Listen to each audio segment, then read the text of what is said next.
நம்பிக்கை இல்லாத மீன்கள். அழகான கிராமம் ஒன்றில் வாழ்ந்த குடும்பத்தினர் தங்களுக்குள் உதவி செய்து கொண்டு மகிழ்ச்சியாக வாழ்ந்தனர். சிலர் தங்களின் குழந்தைகளை நகரத்திற்கு கல்வி கற்க அனுப்பி வைத்தனர். அப்படி ஒரு குடும்பத்தைச் சேர்ந்த முதியவர் தன் பேத்தி கண்மணியை அருகிலுள்ள நகரத்திற்கு படிக்க அனுப்பினார். அவள் நன்றாக படித்ததுடன் தாத்தாவின் அறிவுரையை ஏற்கும் குணவதியாக இருந்தாள். முதியவரும் நேரம் கிடைத்த போதெல்லாம் நல்ல பண்புகளை போதித்தார். மீனவர்களின் தலைவனாக இருந்த அவருக்கு கிராமத்தில் நல்ல பெயரும் புகழும் இருந்தது. ஆன்மீகம் வேறு, வியாபாரம் வேறு என்ற புரிதலு அவருக்கு நல்லாக இருந்தது. ஒரு நாள் ஆற்றங்கரைக்குச் செல்ல விரும்பிய அவர் கண்மணியின் விடுமுறை நாளுக்காக காத்திருந்தார். அந்த நாளும் வந்தது. கண்மணி, கூடை, வலையை எடுத்து வைத்துக்கொள். நாம் அருகிலுள்ள ஆற்றங்கரைக்குப் போய் அழகழகான மீன்களை பிடிக்கப் போகிறோம். உனக்கு மகிழ்ச்சிதானே எனக் கேட்டார்.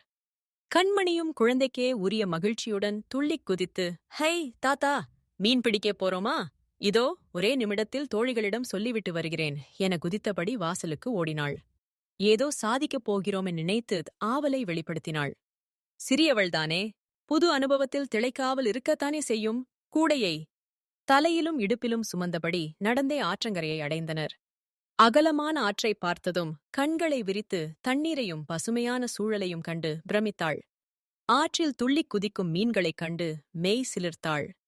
ஏன் தாத்தா, ஆற்றிலேயே இவ்வளவு மீன்கள் இருந்தால் கடலில் எவ்வளவு மீன்கள் இருக்கும் என ஆச்சரியமுடன் தாத்தாவைக் கேட்டாள். ஆமாம், ஆற்றில் சில வகை மீன்கள்தான் கிடைக்கும். ஆனால் கடலில் கேட்கவே வேண்டாம். பெரிய பெரிய மீன்களை அங்கு பார்க்கலாம். கொண்டாட்டம்தான் என்றார். உடனே கடலை பற்றி சிந்திக்க ஆரம்பித்தாள் அவள். சரி, சிந்தனையில் ஆழ்ந்து விடாதே, வேலையை கவனி. கூடையிலிருந்து வலையை எடு பார்க்கலாம். சொரிய வலையாக இருந்தாலும் உன்னால தனியாக துவாக்க முடியாது. பொறுமையாக இரு, அவசரப்படாதே, நானும் உதவிக்கு வருகிறேன் என்றார். இல்லை தாத்தா, வேலைகளை நானே செய்கிறேன். எனக்கு ஆசையா ஆழ்சிருக்கிறது. என் வலையை துவாக்க முடியாமல் கீழே விட்டாள். மூச்சு இறைத்தது. சிறியவளாக இருந்தாலும் தாத்தாவிற்கு உதவி செய்வதில் ஆர்வமாக இருந்தாள். பார்த்தாயா, மூச்சு இறைக்கிறது என ஆதங்கப்பட்டார் தாத்தா. வலையை கீழே பிரித்தபடியே ஆற்றில் எந்த இடத்தில் வலையை வீசினால் நிறைய மீன்கள் கிடைக்கும் என நோட்டம் விட்டார் தாத்தா. சற்று தொலைவில் உள்ள சுழிக்கு சென்றார். வலையை பலம் கொண்ட மற்றும் ஆற்றில் வீசவே அது வெகு தூரம் சென்று வட்டமடித்தது. அதன் முனையை கையில் பிடித்திருந்ததால் வலை நழுவாமல் அவர் கட்டுக்குள் அடங்கியது.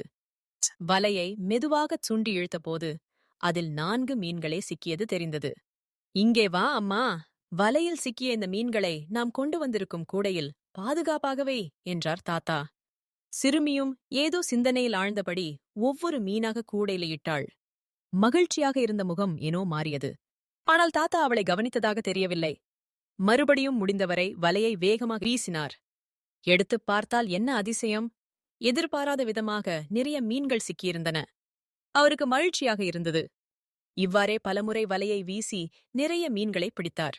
ஒரு மீனை கூட விடாமல் கூடையில் இடச் சொன்னார். அவளும் மறுக்காமல் செய்தாள். நிறைய மீன்கள் சேர்ந்த போதிலும் அவள் முகத்தில் துளியும் மகிழ்ச்சி இல்லை. முகம் வாடியது. சிறிது நேரம் ஆயிற்று. வீட்டுக்கு புறப்படும் வேளை வந்தது. இந்நேரம் மீன்களால் கூடை நிரம்பியிருக்கும் என நினைத்த தாத்தாவின் மனம் மகிழ்ச்சியில் திளைத்தது. அம்மா கண்மணி, அந்த கூடையை எடுத்து வா. நிறைய மீன்கள் இருப்பதால் கூடை பழுவாக இருக்கும். அதை அப்படியே இழுத்துக் கொண்டு வா. இல்லாவிட்டால் அங்கு வந்து தலையில் தூக்கிக் கொள்கிறேன் என்றார். சிறுமி ஒன்றும் பேசாது திரு என விழித்தபடி தரையை பார்த்தபடி நின்றாள். அட, என்னாச்சு இவளுக்கு? இந்நேரம் வரை மீன்களை கூடையில் சேர்த்தாளே என எண்ணியவர், ஏனம்மா, கூடையை துவாக்க முடியவில்லையா? ஏன் அங்கேயே நிற்கிறாய் என ஆற்றின் சுழியில் இருந்து கண்மணி நிற்கும் இடத்தை நோக்கி நடந்தார். கூடையைப் பார்த்தவருக்கு ஒரே அதிர்ச்சி. ஏனென்றால் பிடித்து வைத்த மீன்களில் ஒன்று கூட இல்லை. மீன்களெல்லாம் எங்கே போச்சு என பதட்டமுடன் கேட்டார். உடனே கண்மணி, அப்படியே கூடையுடன் ஆற்றில் கொட்டிவிட்டேன் என்றாள். ஏன் தவறி விழுந்து விட்டதா எனக் கேட்டதற்கு, நீங்கள்தான் என் சிறு வயதில் இருந்தே போதனை செய்வீர்கள். கடவுள் மீது நம்பிக்கை இல்லாதவர்களே துன்பத்தில் சிக்கித் தவிப்பார்கள் என்றிற்று. அதற்கு இப்போது என்ன? அதற்கும் கூடையில் மீன் இல்லாததற்கும் என்ன சம்பந்தம் என விழித்தார். கூடத் தெரியலையே.